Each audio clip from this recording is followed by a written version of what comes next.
নমস্কার। শ্রীমদ্ ভাগবত গীতা অষ্টম অধ্যায় অক্ষর ব্রহ্মযোগ শ্লোক 4।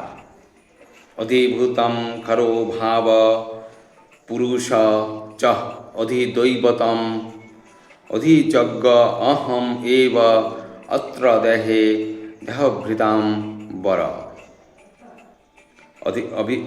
অধিভূতম অর্থাৎ অধিভূত, খর অর্থাৎ নিয়ত পরিবর্তনশীল, ভাব অর্থাৎ ভাব, পুরুষ অর্থাৎ সূর্য চন্দ্র আদি সমস্ত দেবতাদের সমষ্টি রূপ বিরাট পুরুষ, চ অর্থাৎ এবং, অধিদৈবতম অর্থাৎ অধিদৈব বলা হয়, অধিযজ্ঞ অর্থাৎ পরমাত্মা, অহম অর্থাৎ আমি, এব অর্থাৎ অবশ্যই, অত্র অর্থাৎ এই, দেহে অর্থাৎ শরীরে, দেহভৃতাম অর্থাৎ দেহধারীদের মধ্যে, বর অর্থাৎ শ্রেষ্ঠ।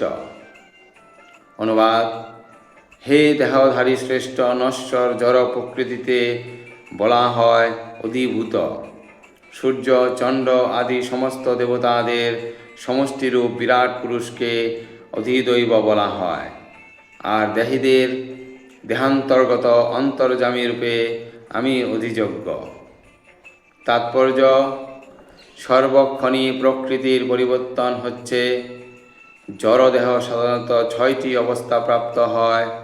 তার জন্ম হয়, বৃদ্ধি হয়, কিছু কালের জন্য স্থায়ী হয়, প্রজনন করে, ক্ষীণ হয় এবং অবশেষে বিনাশপ্রাপ্ত হয়। এই জড় প্রকৃতিকে বলা হয় অধিভূত। এক সময় এর সৃষ্টি হয় এবং কোনো এক সময় এর বিনাশ হয়। ভগবানের বিশ্বরূপ যাতে সমস্ত দেবদেবীরা ও তাদের নিজস্ব লোকসমূহ অবস্থিত, তাকে বলা হয় অধিদৈবত। আর শ্রীকৃষ্ণের আংশিক প্রকাশ পরমাত্মা, যিনি অন্তর্যামী রূপে প্রতিটি জীবের হৃদয়ে বিরাজ করেন, তাকে বলা হয় অধিযজ্ঞ। এই শ্লোকে এই শব্দটি বিশেষ গুরুত্বপূর্ণ, কারণ এই শব্দটির দ্বারা ভগবান এখানে দৃঢ়ভাবে প্রতিপন্ন করেছেন যে এই পরমাত্মা তার থেকে অভিন্ন। পরমাত্মা রূপে ভগবান প্রতিটি জীবের সঙ্গে থেকে তাদের কার্যকলাপ পর্যবেক্ষণ করে চলেন এবং তিনি তাদের বিবিধ চেতনার উৎস। পরমাত্মা জীবকে স্বাধীনভাবে কর্ম করার সুযোগ দেন এবং তার কার্যকলাপ পর্যবেক্ষণ করেন। ভগবানের এই সমস্ত বিভিন্ন প্রকারের তত্ত্ব কৃষ্ণ ভাবনাময়, ভগবৎ সেবাপরায়ণ শুদ্ধ ভক্তের কাছে আপনা থেকেই পরিস্ফুট হয়ে ওঠে।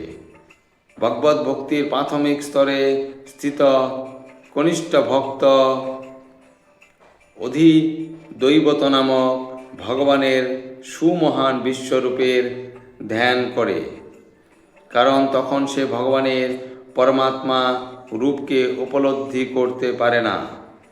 তাই কনিষ্ঠ ভক্তকে ভগবানের বিশ্বরূপের অথবা বিরাট পুরুষের ধ্যান করতে উপদেশ দেওয়া হয়, যার পদদ্বয় হচ্ছে